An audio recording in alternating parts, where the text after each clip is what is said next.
वेळ आहे आता आपल्या टॉप 5 पुस्तकांविषयी जाणून घेण्याची। तेव्हा थेट जाऊया अक्षरधाराला। अक्षरधाराच्या संचालिका रसिका राठीवडेकर सांगतायत या आठवड्याची वाचक प्रिय टॉप 5 पुस्तकं कोणती ते।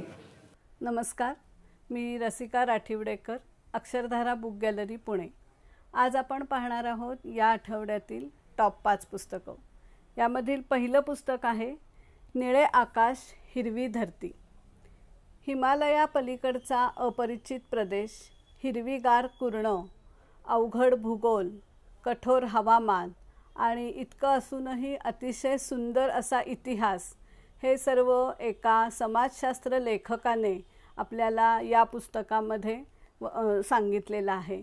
हे पुस्तक लिहिलेलं आहे मिलिंद बोकील यांनी आणि मॅजेस्टिक पब्लिशिंग हाऊसनी हे पुस्तक प्रकाशित केलेलं आहे। अल्पावधीतच या पुस्तकाला वाचकांनी उदंड प्रतिसाद दिलेला आहे। दुसरं पुस्तक आहे तुरुंग रंग। तुरुंगवास भोगलेल्या एका भूतपूर्व IPS अधिकाऱ्याची डायरी म्हणजेच हे पुस्तक। मनोविकास प्रकाशननी हे पुस्तक प्रकाशित केलेलं आहे। एका संवेदनशील कविमनाच्या तरुणाचे उमेदीचे दिवस रेखाटलेली ही कादंबरी आहे। प्रदीप कोकरे यांची खोल खोल दुष्काळ ही कादंबरी म्हणजे आजच्या पिढीचा एक महत्त्वाचा प्रातिनिधिक स्वर आहे।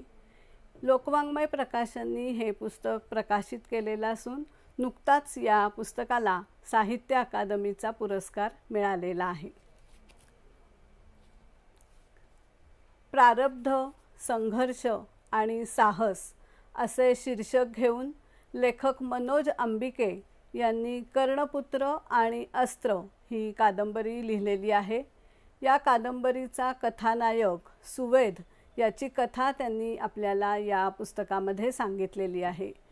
या पुस्तकामधील या कथेचा काळ हा पौराणिक असून या कादंबरीचा हा पहिला भाग आहे। माय मिरर पब्लिशिंग हाऊसनी हे पुस्तक प्रकाशित केलेलं आहे। आजच्या या टॉप 5 पुस्तकामधील 5वं पुस्तक आहे पद्मश्री मारुती चितमपल्ली यांचं चकवा चांदणं हे पुस्तक।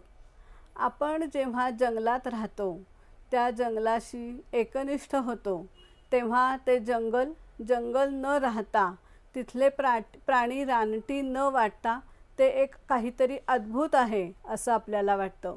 ते अद्भुत काय आहे, तिथले अनुभव काय आहेत, हे पद्मश्री मारुती चितमपल्ली यांनी या पुस्तकामध्ये लिहिलेले आहेत।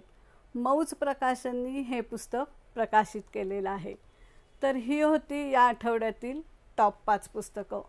ही सर्व पुस्तकं तुम्हाला अक्षरधारा बुक गॅलरी, अक्षरधाराचा पुस्तकांचा मान्सून सेल, अत्रे सभागृह आणि अक्षरधाराची वेबसाईट अक्षरधारा.com या 3ही ठिकाणी सवलतीच्या दरात मिळतील।